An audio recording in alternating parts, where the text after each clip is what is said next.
அனைவருக்கும் எனது அன்பான வணக்கம். நாம் இலக்கணம் தாங்க படிச்சுட்டு இருக்கோம். பிறமொழி சொற்களுக்கு ஏற்ற தமிழ் சொற்கள் அப்படிங்கிறத படிக்கிறோம். இது எல்லா போட்டித் தேர்வுக்கும் உரியது. டிஎன்பிஎஸ்சி, மெடிக்கல் ரெக்ரூட்மெண்ட் போர்டு, அது மட்டும் இல்லாமல் மற்ற எல்லா வகுப்பில் படிக்கக்கூடிய தமிழ் மாணவர்களுக்கும் உரியது. தமிழ் பேசக்கூடிய எல்லோருக்கும் உரியது. பிறமொழி சொற்கள் எது, தமிழ் சொற்கள் எது என்பதை அறிந்து பேசும்போது தமிழ் மேலும் இனிமையாக இருக்கும். தமிழ் வளர்த்தெடுப்பதும் தமிழை காப்பதும் நம்முடைய தமிழர்களின் கடமை என்பதை நாம் ஒவ்வொருத்தரும் உணர வேண்டிய தருணத்தில் நாம் இருக்கோம் இப்போது. அதனால் மொழிப்பற்றும் நாட்டுப்பற்றும் இன்றியமையாதது நமக்கு. சரி, நீங்கள் நம்ம பாடத்துக்குள்ளே போயிடலாம் வாங்க. ரொம்ப நேரம் உங்கள்கிட்ட சொல்லிகிட்டு இருக்கேன்னு நினைக்கிறேன். இப்போ நாம் பார்க்கலாம். இப்போது கஜானா அப்படிங்கிற ஒரு சொல் இருக்கு. அதுக்கான பொருள் கருவூலம் அப்படின்னு சொல்கிறது. அடுத்தது விஞ்ஞானம் அப்படிங்கிறதுக்கான சொல் அறிவியல். ஜனங்கள் அப்படிங்கிறது மக்கள். சில பேர் எழுதும்போது என்ன பண்ணுறாங்கன்னா மக்கள்கள் அப்படின்னு எழுதுகிறாங்க. மக்கள் அப்படின்னு எழுதினாலே அது பன்மை தான். பன்மை விகுதி தான். இந்த கள் விகுதி அப்படிங்கிறது பன்மை விகுதி தான். அதனால் மக்கள் அப்படின்னு போட்டாலே போதுமானது. மக்கள்கள் அப்படின்னு போட வேண்டிய அவசியம் இல்லை. அதெல்லாம் கொஞ்சம் புரிஞ்சு நாம் எழுதும்போது எழுதுனா நல்லது. அதே மாதிரி டீ ஸ்டால் அப்படிங்கிறத தேநீரகம். போஸ்ட் ஆஃபீஸ் அப்படிங்கிறது அஞ்சலகம். பஜனை அப்படின்னா கூட்டு வழிபாடு. எல்லாருமா சேர்ந்து வழிபாடு நிகழ்த்துறோம்ல, அது கூட்டு வழிபாடு. ரயில் தொடர்வண்டி, அதை தொடரி அப்படின்னு கூட சொல்றாங்க. பஸ் அப்படிங்கிறது பேருந்து. கார் மகிழ்வுந்து. சமஸ்தானங்கள் பண்டைய காலத்துலங்க ஆங்கிலேயர்கள் காலத்துக்கு முன்னால நம்முடைய நாடு பலவிதமான சமஸ்தானங்களாக இருந்தது. குறுநில மன்னர்கள் மாதிரி சிறு சிறு பகுதிகளை எல்லோரும் ஆண்டு கொண்டிருந்தார்கள். அந்த பகுதிக்கு சமஸ்தானங்கள் அப்படின்னு பேர். ஆங்கிலேயர்கள் என்ன பண்ணாங்க, உள்ள ஒவ்வொரு சமஸ்தானங்களாக அவர்கள் ஆக்கிரமித்து கொண்டார்கள்.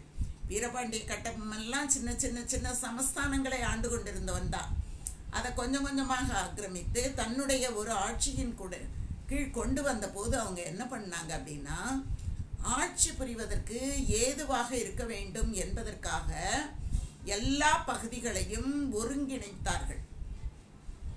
அந்த சமயத்தில் நம்ம விடுதலை போராட்டம் வரும்போது மறுபடியும் சிறு சிறு பகுதிகளை ஒன்றிணைத்து தான் ஒரு புதிய இந்தியா உருவானது. அப்படி தான் நாம் உருவாக்கி நாம் தொடர்ந்து நம்ம நிர்வாகம் பண்ணிக்கிட்டு இருக்கோம்.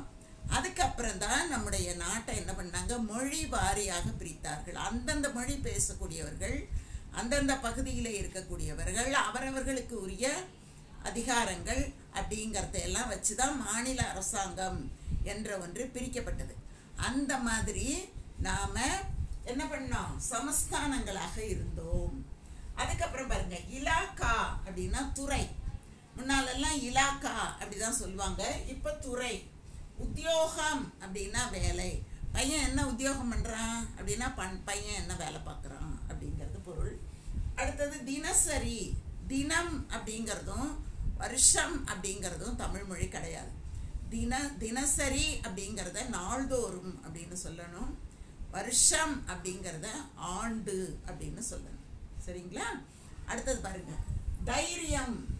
தைரியம் என்பதற்கான தமிழ் சொல் துணிவு. ஏரோப்ளேன் வானூர்தி. டிபார்ட்மெண்டல் ஸ்டோர் பல்பொருள் அங்காடி. அங்காடி அப்படின்னா கடை அப்படின்னு பொருள். முக்கியஸ்தர் முதன்மையானவர். பதில் விடை. என்ன தொல்காப்பியத்தில் விடை எத்தனை வகைப்படும் அப்படிதான் கேள்வி கொடுக்குறாங்க. அப்படிதான் அந்த பகுதி வருது. அப்போ பதில் என்பது நம்மகிட்ட அந்த காலங்களிலே இல்லை, விடை என்பது தான் இருந்திருக்கிறது. அதனால தான் விடை என்பது தான் சரியான தமிழ் சொல். பேட்டி அப்படின்னா நேர்காணல். குமாஸ்தா அப்படின்னா எழுத்தர். பைசா காசு. பைசாங்கிறது நம்முடைய மொழி அல்ல, பைசான்னு சொல்லக்கூடாது, காசு அப்படிதான் சொல்லணும். குஷி அப்படிங்கிறது மகிழ்ச்சி. சன்னல் அப்படிங்கிறத பலகனி அப்படின்னு சொல்கிறோம். பழைய நூல்களில் காலதர் அப்படின்னு சொல்கிறாங்க. கால் அப்படின்னா காற்று, அதர் அப்படின்னா வழி அப்படின்னு அர்த்தம். காற்று வரக்கூடிய வழி, காலதர் அப்படின்னு சொல்லணும். அதை இதுதான் தூய தமிழ்ச்சொல். ஜன்னல் இருக்கா அப்படின்னு கேட்குறத விட காலதர் இருக்கிறதா அப்படின்னா உங்கள் வீட்டில் ஜன்னல் இருக்கா அப்படிங்கிற பொருள். கால் அப்படின்னா காற்று, அதர் அப்படின்னா வழி, காலதர் அப்படின்னா காற்று வரும் வழி, ஜன்னல் அப்படிங்கிறது பொருள். தகவல் அப்படின்னா செய்தி. இன்னைக்கு என்ன தகவல் அப்படிங்கிறத விட இன்று என்ன செய்தி. அடுத்தது பாக்கி அப்படிங்கிறது நிலுவை. மேஸ்திரி தலைமை தொழிலாளி.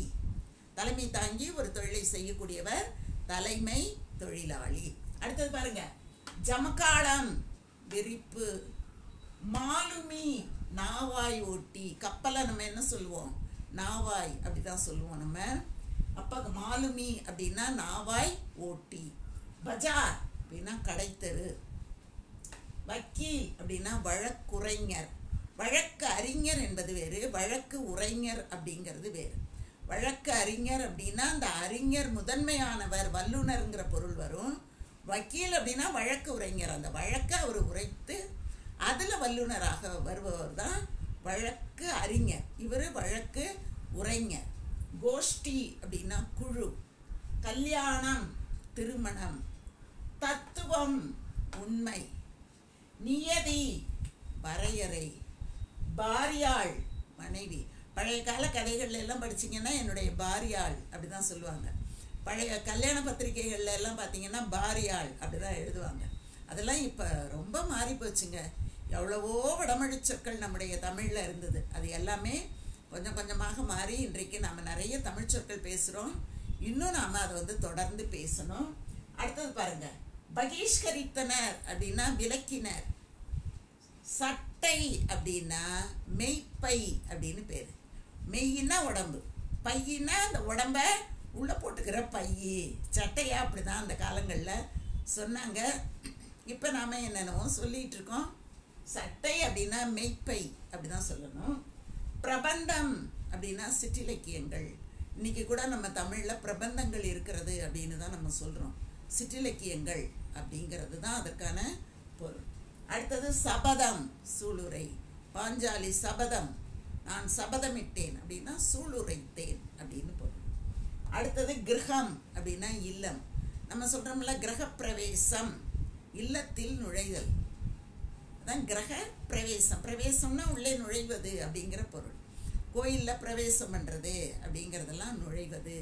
பட்டின பிரவேசம் அப்படின்னா பட்டணத்தை சுற்றி வர்றது, பிரவேசம் பண்ணுறது அப்படிங்கிற பொருள். அடுத்தது சபை அப்படின்னா அவை அப்படின்னு பேர். சரிங்களா? நாம் தொடர்ந்து நல்ல தமிழ் சொற்களை பேசுவோம். இன்னுமே நிறைய இருக்குது. ஆங்கில சொற்கள் இப்போ நம்ம அதிகமாக நம்முடைய பயன்பாட்டிலே வருகிறது. அதற்கு இணையான தமிழ் சொற்கள் நிறைய இருக்கிறது. நம்முடைய தமிழர்கள் எப்படி இருப்பாங்க அப்படின்னா, தமிழன் என்றோர் இனமுண்டு, தனியே அதற்கோர் குணம் உண்டு அப்படின்னு நாமக்கல் கவிஞர் குறிப்பிடுவார்.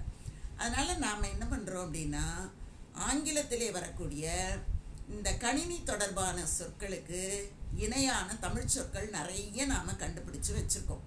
ஏற்கனவே நம்முடைய தமிழிலே அதற்கான வேர் சொற்கள் எல்லாம் இருந்தன. அதனால் நிறைய தமிழ் சொற்கள் இருக்குது. ஆங்கில சொற்களுக்கு இணையான தமிழ் சொற்கள் நிறைய இருக்குது. அதையும் நாம் தெரிந்து கொள்வோம். நீங்கள் தொடர்ந்து பார்க்கணுங்க. சப்ஸ்கிரைப் பண்ணி வைங்க. உங்களுக்கு இது ரொம்ப பயனுள்ளதாக இருக்கும். சரிங்களா? நன்றி, வணக்கம். வாழ்க வளமுடன்.